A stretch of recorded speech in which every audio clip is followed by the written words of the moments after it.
welcome back to another episode of God Built This Podcast. I'm your host, Maxine. We're on episode 251. Before we continue, let's make sure we are subscribed. So I'm going to thank you in advance. Make sure you leave a review. So I'm thanking you in advance. And yes, we are back with our full episode Fridays on the main platform. I took a break from doing that on the main platform because I wanted to see how it will work if I put half of it, or at least a little bit of it, on the main platform and then transition it into Patreon. But I have to continue to brainstorm and just kind of regroup on ways to get more traction. In the meantime, I decided to go ahead and return to full free episodes on Friday. So we are back, and I will notify you accordingly if anything changes. Let's get into these topics. So I may need to question my sanity because according to this article here, psychologists warned of the major flags if you enjoy true crime docs. Okay. I feel like she's coming for my neck because one thing about me is I'm going to watch a crime doc if my life depended on it. Okay, I loved Dahmer. Not loved him, but you know what I mean? Like, I watched it. Not only did I watch it, I talked about it here on this podcast and even had some level of compassion for the man, for the... well, you know what I mean? Like, I like to look at things beyond the surface. And of course, what he did was disgusting. Yeah. But I was trying to bridge some level of understanding because in my head, I think about like if a human being like me and you, right, is capable of doing something as heinous as what Dahmer did, then how? What does it take to get there? You know, what were some flags? What were some major red flags that were missed that could have been prevented and saved so many lives? You know, so I always think about like, you know, we're all so like, we are all the same. You know, we're all human beings. We all have the same senses and, you know, unless you're handicapped, whatever. But the point is, we're all capable of doing great or evil things. And so when someone chooses the latter, it's concerning, but it's an opportunity to learn and be educated. Anyway, and also like throughout, I want to say for 20 years, throughout the past 20 years, I've always watched shows like Snapped, Dateline, Law and Order SVU, all of that. Like, I like to understand the psyche of someone who is a serial killer. And for a long time now, I've actually purposely would put on Forensic Files or something of that sort on TV and take a nap to it. Like, whenever I'm taking a daytime nap, several times on many occasions, I've purposely turned the channel to a Forensic File, a Dateline, a Snapped episode, any true crime doc that could be just ongoing, like a marathon type of show. And I would watch a couple of minutes and I'll just comfortably go to sleep. Something about it just makes me feel at ease or just cool. I don't know. Anyway, according to this article here, I am not okay.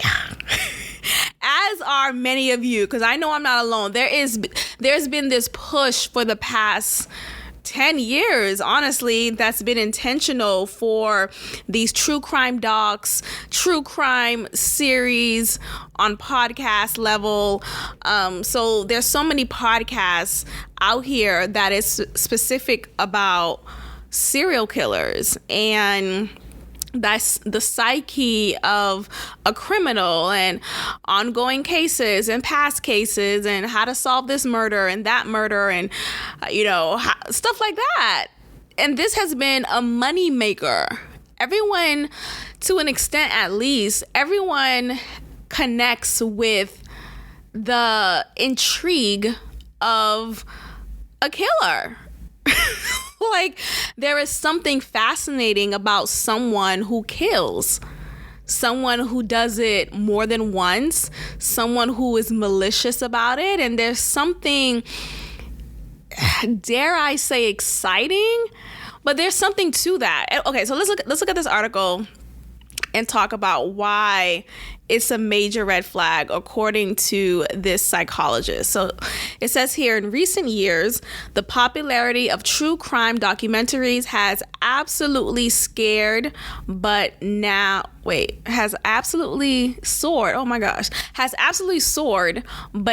psychologists are warning that watching them to relax is a huge red flag. Thanks to streaming sites like Netflix, true crime docs have become a genre in and of themselves. Just like how people say crime porn, trauma porn. There's really a genre for that. There's a genre. If you want to watch true crime all day, every day, there's a channel for that. There's a couple of channels for that. There's a couple of programs you can watch for the whole 24 hours and be fascinated. But one expert has argued that watching them in order to fall asleep could be a sign of the harmful ways a person processes trauma. Dr. Thema Bryant explained how watching true crime for comfort, because the trauma feels familiar, is a sign that you may benefit from counseling. Is a sign that you are not okay. Basically, that's what she's saying. So she says here, quote, "If your idea of relaxing before you go to sleep is to watch 3 episodes of Law and Order, then I would encourage you to think about why is trauma relaxing to me? First of all, stop being disrespectful." Stop coming at my neck, okay? How about the storyline is engaging? Huh? How about that? How about the background suspenseful music is engaging? How about that? I like the terror that is brewing around the corner. Oh my gosh, but the question is, why do you like that? Why is that something that you like? Because look, we live in a society in which we promote things that are maybe not the best things to promote. Just like how we have heard for years upon years, sex sells and drugs, rock and roll, like all of the pew pew pew stuff that you really shouldn't highlight or that you shouldn't be public about. It is a public thing, and it's more acceptable to have your ass and titties out on social media. As for crime and murders and stuff like that, it's of that same ilk. Yeah, you probably shouldn't be watching these things all day, every day, but why are they available all day, every day? How about that? Huh? I give you that, Honor. Like, how about that? Why are these shows always available? Why is there always a new documentary about Ted Bundy? And how are you not expecting me to watch it? It's fascinating. It's fascinating to understand or just be told of the psyche of someone who would do such a thing. She says here, quote, "That's what it is. Harm, crime, violation, attacks, and that's what is going to soothe me into my bedtime." And look, I understand how it may come across that someone like me who finds pleasure or comfort or just relaxation in these types of shows, I understand how it could be a little concerning, because it's like, wait, what? And maybe there's some inner workings I need to figure out. But I think we also need to just name these shows are entertaining. I would rather watch murder, death than, bubble guppies. Like, I don't know. Maybe, but okay, someone else said here, has a retort to that. She said that she said the trauma isn't relaxing to me. It's the justice the character slash real people often get that I never did in my own life. And that is actually another form of trauma too. Even that response, like, sure, it may not be relaxing to this person, but she finds some justice by watching the victims of said crime on the show get justice, while she in real life never got that justice. So she's living a parasocial experience here, and that brings her comfort. And yeah, I mean, even that may be a little concerning also, right? I don't know how else to, I just feel like we find so many ways to judge other people's palate. Like, let niggas watch TV how they want to watch TV, okay? Let us enjoy what we enjoy. And look, I understand there's been a couple of times in my life in which I was only watching trauma porn, like murder after murder, slicing throat, serial killer, husband kill the wife, crime of passion, wife kill the husband, wife kill, I would sometimes joke with, like, there was one time, me and Freckles Bay, we were camping or glamping. It's really more of an elevated version of camping. And I was joking, and maybe, I don't know if he took it personally. He responded in a way that wasn't too serious, but it made me wonder, dang, I hope he doesn't really think I think that. But I did joke in that moment, and I said, oh, is this the way you kill me? Is this when you kill me? You gonna throw my body right here? He's like, get out of here. And then we just moved on. But I think maybe there's even something to that. Like, why do I joke like that? It's funny. It's obviously a joke. Like, if I felt like he was gonna kill me, I don't think I would be with him, But I mean, who knows? We never really know anyone, right? I'm kidding. It's a joke. Oh, I can't stop joking. Everything's a joke. No, but seriously, like, that was a joke. And I think maybe there's something about my psyche that thinks that's funny, while someone else is like, nah, that's actually offensive. Why would you think I would ever do something like that to you? Wow, that's insulting. I would never hurt you like that. Or, definitely not in that sort at all. Or period. But anyway, so that's the point.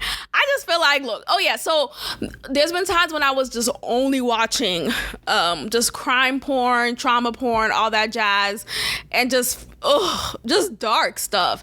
And then I realized this is really affecting my mood. It's affecting the way that I see things. I had a dark perspective. I always felt, not always, but there was a time when I was consistently feeling paranoid and maybe uneasy at times. I would look at people in a way that made me question their goodness. Like, oh, he looks like the same serial killer I was watching on the Oxygen Network, and it's like, that's not fair. You can't do that.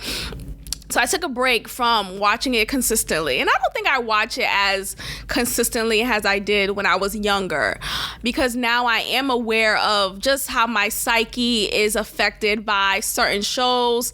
So I am deliberate. But when a Dahmer documentary comes on, or the one that came on, recently on Netflix, I had to watch that. Like, there was no other way about it.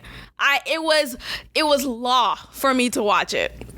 But to watch it to go to sleep, not necessarily. Like, it was just, sure, it was the last thing I watched before I went to bed, but it wasn't like, let me watch this before I go. I mean, maybe it was. I don't know. And then there's another show called Midnight Mass. It's not necessarily a true crime, but it is dark in nature. It's about this vampire who is undercover for a while until he reveals himself to the small town, and you see a lot of blood and gore and trickery happening. And I used to watch it right before I went to sleep, one episode a night, because I wanted to indulge. And maybe that wasn't the best timing to watch shows like that, but when I gotta wait till Halloween to watch these things? Like, no.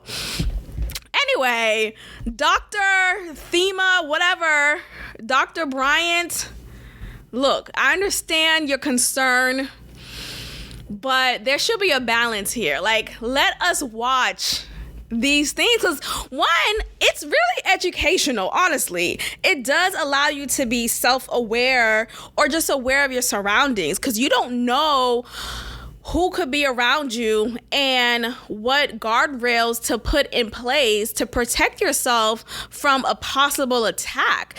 And it's not to say that you shouldn't trust people or that you shouldn't be open and welcoming. It's just that you should be aware that anybody is capable of anything. Honestly, no matter how sweet or grandma looking or grandpa looking this person is, they could kill you. And I'm gonna give it to you raw.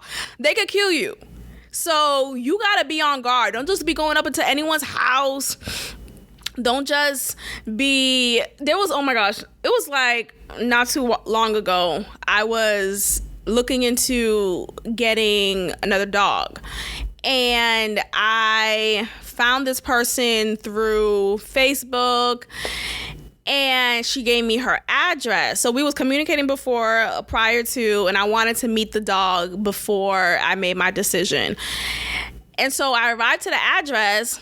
I let her know that I'm there, and she's like not responding, taking forever. Mind you, this is all through Facebook Messenger app. So I'm like, okay, I'm gonna wait here for like 20 minutes. Maybe she's running late, whatever. So then I didn't hear anything for like a good 20 minutes. I know I got the right address. I'm right here. Just the address she gave me. So I go ahead and drive off. As soon as I drive off, she finally messages me back saying, "Oh, are you here?" And I'm like, what the fuck? Can't you not see the messenger? Can you not see the exchange, the correspondence, the message I literally just left you or about 20 minutes ago? And I'm like, yes, I messaged you at this time, and I've been here for the past 10 minutes. I just drove off. And she's like, oh, I guess she didn't get the notification. So maybe something's going on with her Wi-Fi. Nonetheless, I returned and I parked right back to where I was. And I said, okay, I'm here. I came back. She takes a little while to come out. She comes out the door, and she's right in front of her door, like motioning me to come in. Oh, come in. Okay, come in. Oh, you're here, come in. And in my head, I'm like, bitch, what? No, I'm not coming in. I know we talked about me meeting your pups, but that did not mean me going into your house where you have full reign and authority to kill me if you wanted to. Fuck these dogs. Fuck these dogs. You know, like, what are we talking about? So then I'm like, no, we could do it out here. I'm like, no, we could do it out here. I'm like, I literally said, I'm like, no, we could do it out here. I can meet them out here. And she's like, well, no, I just don't want them. I guess they're really small. At that time, I didn't know how they look like. Well, I knew how they look like based off the pictures, but like, who knows if the pictures were real, right? I'm still, you gotta be very doubtful in these moments. So then her excuse is she doesn't want them to come out because they're so small and they could go around, go to other cars and undercars, and it could be dangerous. So I said, okay, I understand, but I'm not going into your house. We could still do it out here. So thankfully there was already a porch area and an awning in front of her. Like, there was, the way the house is built, like, there was already some brick layering above before you like get out of the entrance. Anyway, there was enough space in the front door. Like, you don't have to enter the house. There was enough space in the front door area where I could have met the dogs and not feel mandated to enter her home. So she brought the dogs outside because I was not going to go inside. I said no already twice at that point. And she brought the dogs outside along with her. And it's a small, petite woman. Still, look, again, anyone could be anything. You hear me? I don't care how small someone looks. Oh, this person is weak, or this person, you could just flick her with your finger. No, you don't know. and you don't know what she got behind her back. You don't know what she got in the back of her pocket. And look, maybe this paranoia that one gains from watching true crime documentaries, maybe it's not the healthiest thing to obtain, but it's also a lifesaver. If I was just, okay, let's go inside your house, oh, a house of a stranger, oh, where I know no exits, oh, where I know no one in here. I met you guys just 30 minutes ago. No, that doesn't make any sense. So, and then, okay, so she comes out with the little dogs, and then along with her comes this young man. I mean, he looks young in my eyes. He's probably like in his 20s. He looked like he could be one of my students, honestly, like one of my previous students.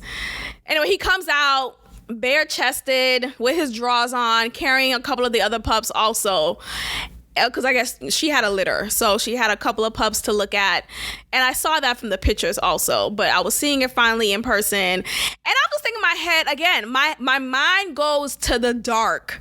I don't give people the benefit of the doubt when it comes to my life and my self-preservation. Like, you got to prove that to me enough for me to feel comfortable to go into your home. Like, you got to not be a stranger, at least, you know what I mean? So, and then I was thinking, like, okay, dang, you have this young man who has man strength coming out the house too. What if I got in the house, boom, he knocks me outside of my head, I fall down, she drags my body into a room, they strapple me down to the bed, and then I'm being raped. Like, things could happen, is my point. And had I not been watching all of these true crime documentaries, I would have been killed. Okay? By the grace of God. I'm not. But the point is, like, these shows, trauma porn, crime porn, they teach you how to be safe. You are educated on ways to protect yourself as best as you can. And look, there are things that are out of your control, and you're tricked, you're bamboozled. I get that. But I'm saying there are many instances in which, had you known, maybe this is not a good route to take, maybe I shouldn't enter this person's house all alone, without a friend, a complete stranger's house, then it would have been a good ending, is my point. So I think with these true crime documentaries, if you watch it well and you could kind of balance it, it could really serve you well in life. I really do believe so. So whatever she says, sure, I guess, but I'm not going to stop watching these shows. And it's not like it's... Let me stop. Let's move on. Okay. Okay, so let's go ahead and move forward. So I'm really happy about this. But I think it's going to be a slow turnout. And what I mean is, according to this headline article from the dailymail.com, fed up women declare shaving an option, not a requirement, as they flaunt their pubic hair. You don't have to be hairless at the beach in a bikini. Y'all, I want to see more of this. The way that things pick up as a trend in America is very intentional and spot on. And you'll see more of this pick up in due time. But I've talked about this many episodes ago, and I'm glad to see another article talking about this. I really think this could be a thing finally accepted again, because back in the day in the 70s or whatnot, that was the norm. Having your pubic hair out and about was totally acceptable. You weren't seen as disgusting or unhygienic, all that BS that people like to say. Oh, if you have hair, you're unhygienic. That means you're dirty. That means you're carrying bacteria. No, it doesn't. If you're not showering your body, right? If you're not showering the particular areas that do have those pubic hairs, then of course you're going to be dirty and carrying just unwanted dirty bacteria. But if you consistently shower and just keep up with your maintenance as far as just cleanliness, it doesn't matter if you have hair or not. Like, hair doesn't determine your hygiene. And I think a lot of people have that misconception. They are poorly taught about whether hair is determining your level of cleanliness.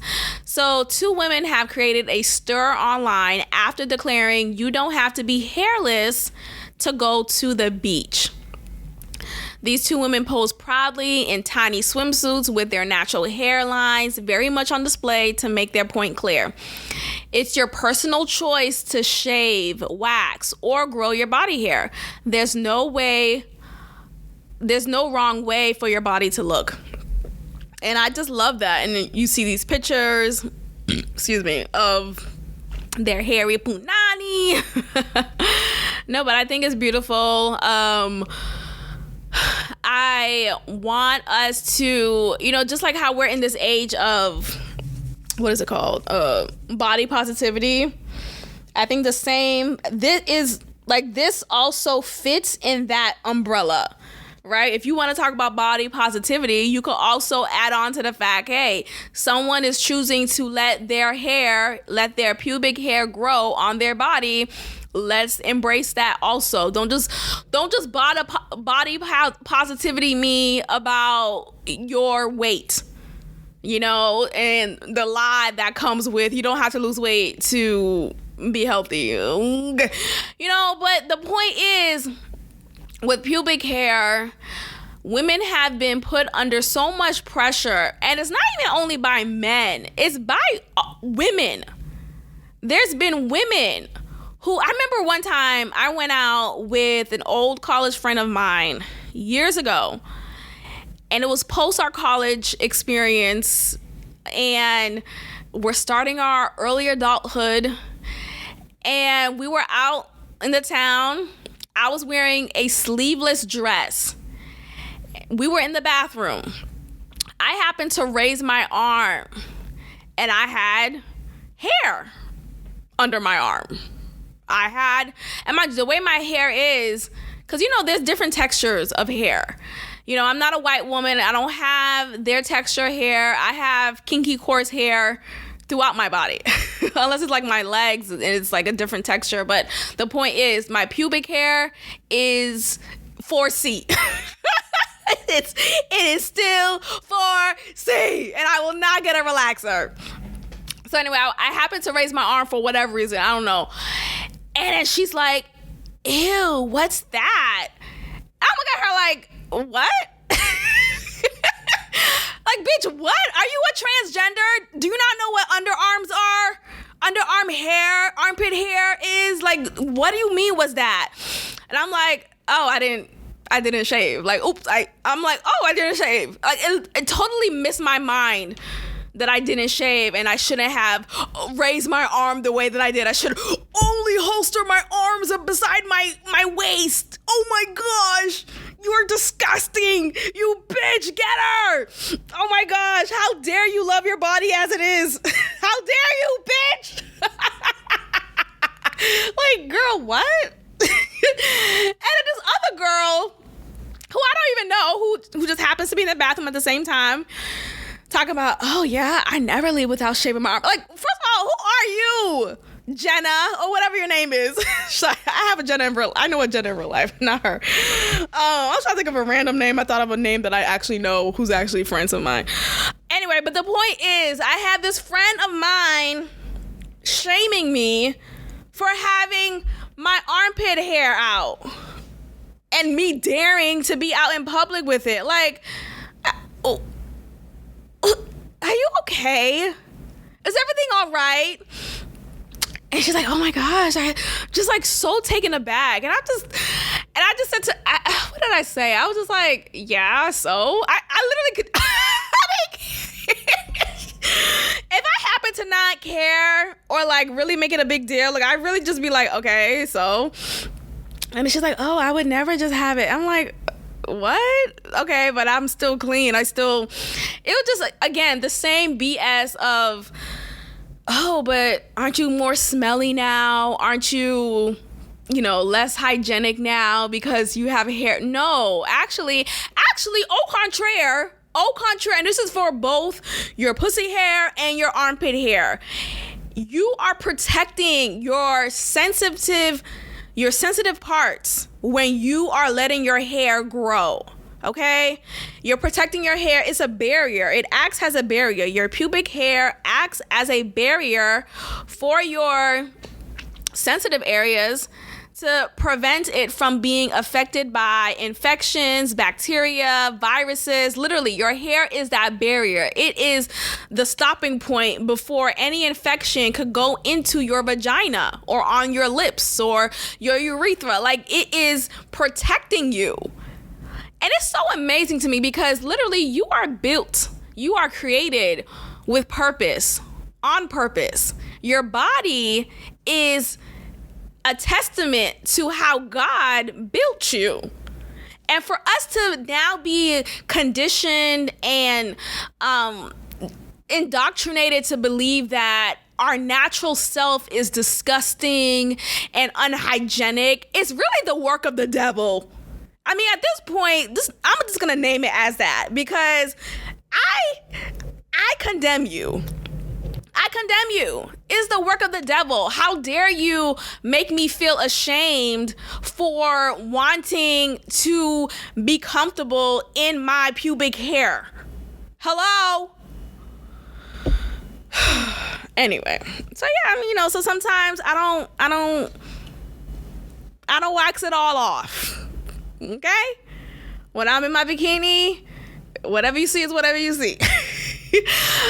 Sometimes I do just go ahead and kind of wax the line. So like when you wear your panties, the hair that's from the outside, sure, I'll wax that off if I want to. There's been times when I wore my bathing suit and my hair will be out. Hi. Sunny day, huh? Like, what are we talking about? And so what? I'm still clean. Anyway, so shout out to this new movement. Again, I talked about this many episodes ago, and I'm happy to see a recent article of the same thing. And I do hope for more women to feel comfortable not sharing, like you have to like show people, hey, look at my underarm. No, it's not about that. Like, I'm not doing it for you. Do it for you. Do it for yourself. Don't feel pressured. If you want to shave, if you want to wax, that's fine also. But don't shame women who decide not to for whatever reason. Don't make them feel uncomfortable for deciding to have their pubic hair out because that's not okay either. Like, again, we want to talk about body positivity. Oh, you're being fat phobic? Okay, well, you're being hair phobic. You're being natural phobic. You're whatever is the equivalent for this, you're being a phobic of. So I commend these women and power to the pubes. Let's move forward. Okay, let's talk about that Black female graduate from LaGuardia College who decided to yank a microphone from this petite, elderly white woman who was one of the educators at the college. I'm going to read this article in full because I was disgusted when I watched this video and when I saw just her lack of remorse and lack of embarrassment. Have you no shame? Have you no shame? I would be so disgusted if my relative did that and I was at her graduation. I would be like, you know what? I'll see you at the dinner. I'll see you at the TGI Fridays dinner. A Black college graduate's mic drop moment has gone viral in a video showing her grabbing the microphone from a white educator who apparently didn't allow her to say her full name. Kadia Iman is a digital creator with an OnlyFans account and more than 18,000 followers on TikTok, is seen snatching the mic from the stunned white woman who tries in vain to keep holding it. She says, quote, "I want the mic, let go. You didn't let me get my moment," she said before mentioning her name to the audience gathered outside. "I'm graduating today. I don't like how you snatched the mic out of my hand. So today is going to be all about me." The graduate, clad in a pink top, cap, and black gown, then drops the mic and storms off. A bystander says, "Oh," drops the mic. And then you see images of her getting so aggressive and just ridiculous. And her excuse is because she also created a series of TikToks explaining why she did what she did. And her excuse is, well, this white educator purposely did not allow her to say her full name. And she noticed this amongst all of the black graduates. And she was saying how, like, the mic, apparently the educator, she gives the mic to the graduate. She hands them the mic for them to say their name. Because, you know, sometimes with educators, whenever your name is being said on the mic for whatever ceremony, sometimes your name could be mispronounced, or the wrong name is said, or it's said in the wrong order, whatever the case is. So to prevent for that, the educator, I guess the plan was to give the mic to each graduate for them to solely say their name. She also says in her defense that she witnessed fellow graduates, not only say their name, but also rep what country they're from, what ethnicity they're repping, what block they're repping, right? So it could be like, Queens, New York, we up in here, Jamaica, blah, blah, blah, you know? So not only are they saying Richard Allen from New York, Queens, West Side, you know, they're doing all of that, you know, instead of the required say your names only speech. So I guess her name is really long, and maybe the white educator thought she was about to be done or was done, and so she was about to grab the mic back, and this woman here, the graduate, decided to get buck. And I just find it to be disgusting. It is disgusting. There is no excuse in the world. There is not, like, I just can't believe it.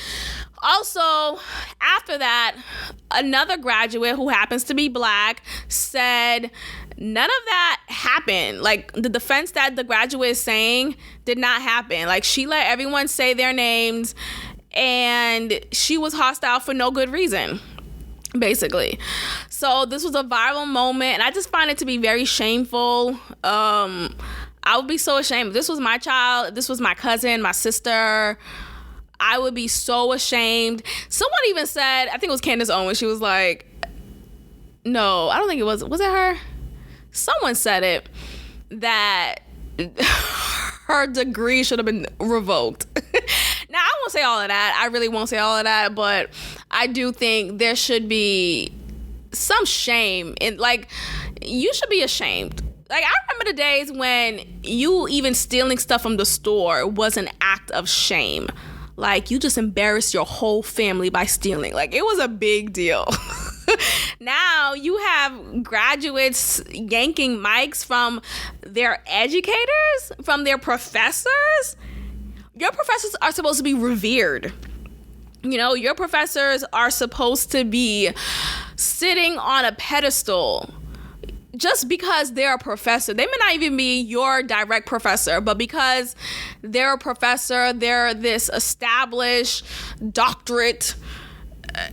How dare you? How dare you? I think it's disgusting. There is no excuse for it. She looked foolish, and the fact that she doubled down on it made her look even worse. She was also trying to say, I did this for every black girl to know that you deserve to be heard, and yada yada. All this BS. And who do we blame? Do we blame Black Lives Matter for this? Like, do we blame Black Girls Rock for it? Okay, not like Black Girls Rock. Remember that award show? What happened to Black Girls Rock award show? That was a nice award show back in the day. Dang, that was a really nice one. I just remembered it. But yeah, there's really no excuse for it. I think it's disgusting what she did. At the very least, if I was the white educator, I would file charges.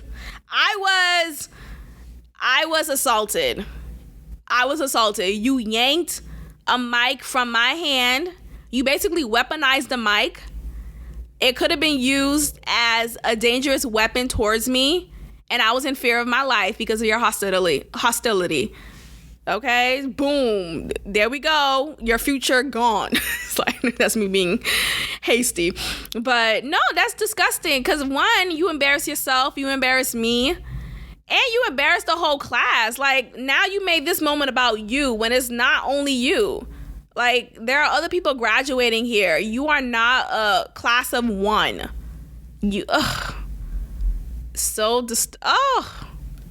I am so disgusted by that. Let's move forward. Okay, so Demi Lovato is back to being a she, her pronoun person. Yay, back to reality. Back to reality. Look, at some point, we're going to get back to normalcy. We're going to get back to people living in reality, the same reality as me and you, the reality that means one person is a singular pronoun, and not just whatever you want, and you're multiple people. If you are multiple people, then you are schizophrenic and you need to be treated accordingly. Now we are normalizing mental disorders. And it's not to say that we need to shun people with mental disorders into a box. That's not what I'm saying. But the way that we have normalized it is like, oh, well, it's okay if you have these disorders and you want to just act accordingly or not act accordingly. You know, it's okay if you want to be he or she, be a he, she one day, and then be a they, them the other day, and then be a she, her one day. Like, it's okay. It's not okay. You are mentally deranged and there needs to be some treatment done. So but I think this is very interesting to see her publicly say that it was absolutely exhausting. She says her having to... So, okay, let me read this. Though still identifying as non-binary, which is, all right, Demi Lovato has revealed that she switched back to using she, her pronouns from using they, them, confessing she was absolutely exhausted, having to constantly explain her self-identity to people. She told a magazine, quote, just got tired of explaining the meaning behind her use of they, them pronouns and is now accepting the use of she, her again, simply to not have to deal with the process every time. And that's the thing. If you have to always explain the BS, then maybe it's BS. You know what I mean? Like, if you always have to give an explanation for something that's so nonsensical, then maybe you should stop. Maybe you should just go ahead and get back to reality. She says that she had to explain, and she said, quote, I constantly had to educate people and explain why I identify with those pronouns. It was absolutely exhausting. Yeah, I bet it is, because you don't even know. Because you can't even make sense of it. I bet it is exhausting. I'll be exhausted too if I always have to find another way to explain something to someone because I don't even know how to understand it myself. I bet you are exhausted. I just got tired. But for that very reason, I know that it is important to continue spreading the word. What's the word? That you're confused? Like, I don't understand this whole non-binary thing, because it's like, when you say non-binary, you're purposely dressing like the opposite sex, right? Or you're dressing as this androgynous person. When it's like, okay, but okay. Just say you're gay, dog. This I don't know. Humans, we find a way to complicate things. We find a way to make things more than what it is and dramatizing it. And it's exhausting. I get that. It's exhausting because how are you non-binary? Meaning that you don't feel like you're either gender, yet you feel like you're multiple genders. What does that even mean? It doesn't make sense. But shout out to Demi Lovato. She is very talented. Her voice is amazing. Let me just give her some flowers for that because she is a force to be reckoned with. I just think she is psycho. She's just cuckoo for Cocoa Puffs. She's had a number of just strange moments in the public eye. There was one time when she was harassing this donut lady. Well, let me try to find it. Demi Lovato harass donut person, something like that. Like she was mad at someone. Okay, let me just it was so freaking dumb. Yeah, it was okay. It's not donut. It was a frozen yogurt shop. So Demi Lovato's ridiculously privileged crusade against a frozen yogurt shop. And it's like people like her who take on this woke image and this woke persona. They do it with all of their wits and all of their gall, trying to present, I don't know, they're trying to virtue signal or whatever it is, but it's just so disingenuous. Like you're purposely trying to present something that you're not, or present something that you're not even fully on board with. Okay, let me see what I can find. Okay, so all these stupid pop-ups. Despite the litany of social media controversies involving A-list celebrities, yada yada yada, the latest incident involving Demi Lovato and a popular frozen yogurt shop in Los Angeles called The Big Chill with two G's. After calling out the business on her Instagram on Sunday for displaying and selling sugar-free cookies and other diet food items, the former Disney star is explaining her role in the dramatic saga after receiving backlash online. So she says here, I walked into a situation that didn't sit right with me. My intuition said, speak up about this, so I did. And I feel good about that. What I don't feel good about is some of the way it's being interpreted and how the message has gotten misconstrued. The incident, which unfolded rather quickly, started with a few paragraphs Lovato posted on her Instagram stories, calling out the company's harmful messaging and enabling of disordered eating. So basically, she's mad at the store, at the frozen yogurt shop, because they sell foods that are labeled fat-free, sugar-free, cookies, frozen yogurts, etc. And she feels like that encourages diet culture. You know, there's this big move now to eliminate diet culture. And even when you go work out too, like people don't, it's faux pas to say I'm working out to lose weight. Instead, it's like, no, you should embrace the body that you're in. And if you want to work out, do it because it's making you stronger. Do it because it's making you have a clearer mind.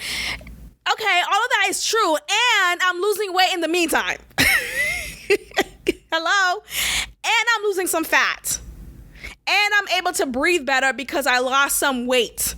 Like all of that goes together. It's all this dance that you just find a motion, a groove in.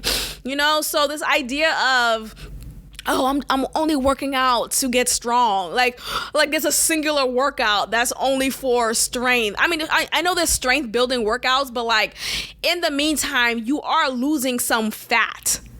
Or you're renegotiating your fat to be for muscle only. The point is you're finding a way to have fat stored in your body that is productive and not destructive.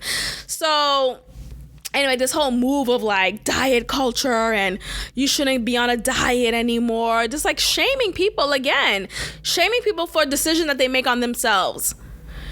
So she feels like she finds it extremely hard to order from this frozen yogurt shop because she has to walk past tons of sugar-free cookies, and she feels like it's giving a bad message, and she's saying, please do better, and hashtag diet culture vulture, all this BS. And it's like, girl, first of all, if you don't like what they have to offer, you could go somewhere else. Like, this is not the only frozen yogurt that you could go to. You could find other places to enjoy your sweet tooth, or to indulge in your sweet tooth. So this is just an example of her just kind of being out of pocket. She's also had many instances in which she had overdosed and survived, thankfully, but she's struggled a lot with drugs, alcohol, just substance abuse. I think she also said she has a mental disorder. Let me see, what was it? Demi Lovato. Mental disorder. I think she said she was like bipolar. Yep, look at me, I'm right. So when she was 18, she revealed that she's been diagnosed with bipolar disorder. So this could be also a side effect or symptom of her bipolar disorder. She's not in the right mind. Okay, and so having years of battling substance abuse and eating disorders, this is a clear pathway to how she became what she is. Just very confused, unsettled type of person. I just wish her well, child. But she is very talented. Her voice is amazing. I think she's a beautiful young girl. And I just hope she gets her mind right. You know, if you're gay, you're gay, dog. Just like sit with that. They, them. What are we talking about? How old is she? Let me just see her age. 30 years old. So just a few years younger than me. Just get right.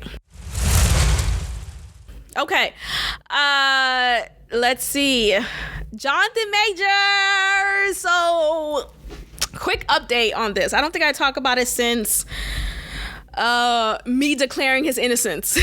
I know he's still in trial, and everything is still ongoing, but we haven't talked about how he and Megan Good are seemingly together. Well, initially it was a rumor, and then there was this picture of them next to a jet and entering a car, but it wasn't clear if it was her, and if it was her, it wasn't clear that it was a romantic relationship. Like, it wasn't really, I don't know, it wasn't in your face. Now, there are pictures of them entering the courthouse together, hand in hand. He's gesturing to her like he's holding the back of her, well, her back, the small area of her back, and having her enter the courthouse first. And it's clear that they're together, allegedly at least. And so now we have these photos of them together, and a lot of people are trying to just shame. I guess shame is the key word for this. It's for this episode. I guess you take a shot of ginger for how many times I've said shame in this episode. But so people are shaming her, Megan Good, for being with him, considering the charges that are against him of domestic violence. And I'm just like, girl, why not? This nigga's fine. I've been a fan of him since Lovecraft Country. I think he is so handsome and talented, of course. But no, aside from that, I just think he has good energy. I don't know him personally, but I just feel like, why let these allegations deter you from finding love? I'm so full of shit. No, but seriously, do what you gotta do what you want to do, and I'm for, again, autonomy, have autonomy for your life. You know, we are proponents of body positivity, and, you know, just do what you want, do as you feel. This should be the same for dating as well. If you choose to date someone who was accused of these acts, but there has since been evidence found of, I keep getting these spam calls, like, what? Anyway, the point is, you have these instances in which you are trying to be shamed for wanting to be with someone despite what people say. And there's been evidence that proves otherwise, that actually, so what is said from all the things that I've read and listened to throughout the course of this trial is he was actually breaking up with this girl, this white woman, and she did not want to hear it. She got upset. She tried to contact him. He wasn't at his house. He finally goes, because he wasn't at his house because he was at a hotel. He finally returns home. And mind you, he broke it off with her. And finally, he doesn't hear from her. He returns to his house. He finds that there's a window that is cracked open. So he enters his house and finds her, his now ex-girlfriend, in the room, just fainted or something. Like, she's on the floor, on the bed, she's unconscious, and it's determined that she took a couple of sleeping pills with a mixture of alcohol, and that is the reason how she got to this physical state. So he decides, because he's an upstanding citizen, he decides to call the cops. Like, let me call the ambulance, let me, get you the help that you need. And I guess as soon as they arrive, she awakes and lies on him and says, he choked me out, whatever. And it's like, it's just, look, allegedly. But now there's this new article, headline, Jonathan Majors files domestic violence report against alleged victim. So he's fighting back. And I feel like this says a lot. If you were guilty, let's say what she accused him of, which was domestic violence, specifically him choking her and holding her down and just putting her in an uncomfortable state. Let's say if that was true. If that was true, why would a man guilty of that go out of his way to then sue and fight back against her and accuse her of domestic violence? Like, that doesn't make any sense to me. And then actually after these alleged actions took place, she was out in the scene partying. There's surveillance that supports that. She didn't look at all abused physically, at the very least. So it says here, Jonathan Majors has filed a domestic violence complaint against his alleged assault victim, Grace Jabari. According to Insider, the Marvel star alleges that his now ex-girlfriend attacked him, the opposite of what she told the authorities. And Majors met with law enforcement recently to file the document telling his version of the alleged assault. He claims that, quote, a drunk and hysterical Jabari caused him pain and bleeding after scratching and slapping him. The acclaimed actor also proclaimed that the woman previously attacked him in their relationship but didn't file reports, citing an incident in London. So this is what this is telling me. She has a history of being physically violent. She has a history of popping one upside his head. And finally, it took a left turn too far. And it led to this whole just scandal coming about. And now he finally saw it fit to file this claim with authorities. And unfortunately, we live in a day and age where people don't give a fuck about men. Right? Or the safety of men, right? What do you mean a woman attacked you? Ah, you punk. People don't care. And it's sad. And I wish that wasn't the case. Because a lot of women get away with that. A lot of women get away with that. I'm laughing because I'm thinking about a time when I got away with that. I mean, thank God. It was a long time ago. It doesn't even matter. And I really didn't. It wasn't even a hit.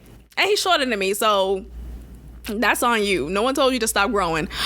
But okay, so he also admitted that he aggressively put his hands on her that night. Okay, so he's saying that he did put his hands on her, but I'm sure it was to hold her back from him being slapped and scratched. Of course, you got to restrain her.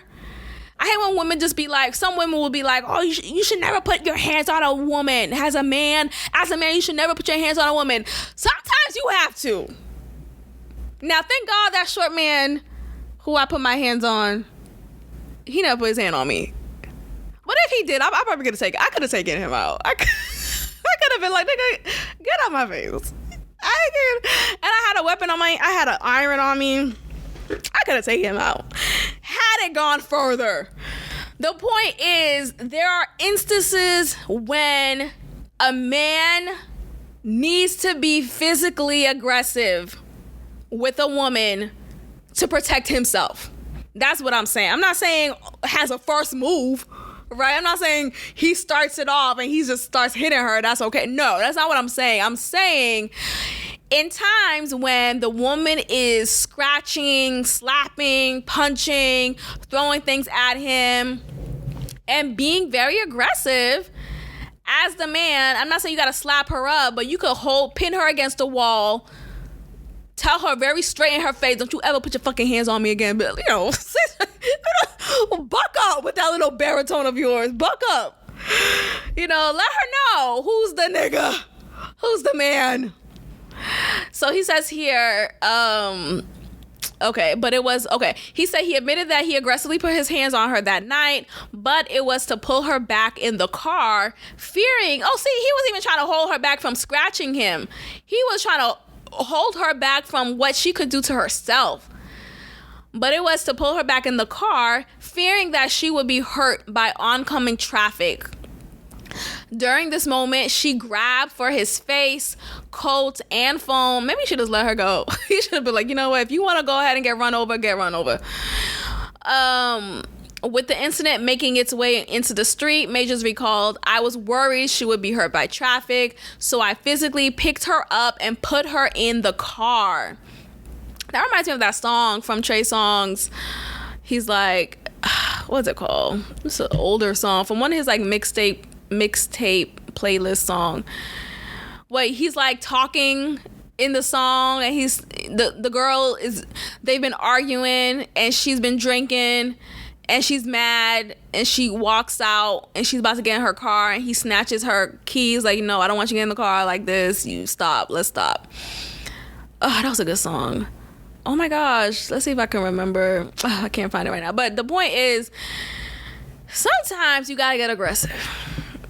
Unfortunately. But shout out to him fighting back. I hope he gets his justice. And I wish he and Megan Good very well. Someone said Megan Good went from a preacher to a thug. Well, hallelujah. All right, you guys, I'm going to end it here. Thank you so much for listening. If you would like to support this podcast, please consider becoming a patron. The link is in the show notes. It's patreon.com/GodBuiltThis, and you'll select whichever tier works best for you. I appreciate every support. Make sure, again, you are subscribed, you leave a comment, tell a friend to tell a friend, and I will check in with you all next time. Peace. Thank you for tuning in to another episode of God Built This podcast with your host, Maxine. If you liked it, leave a review, share, and subscribe. God bless.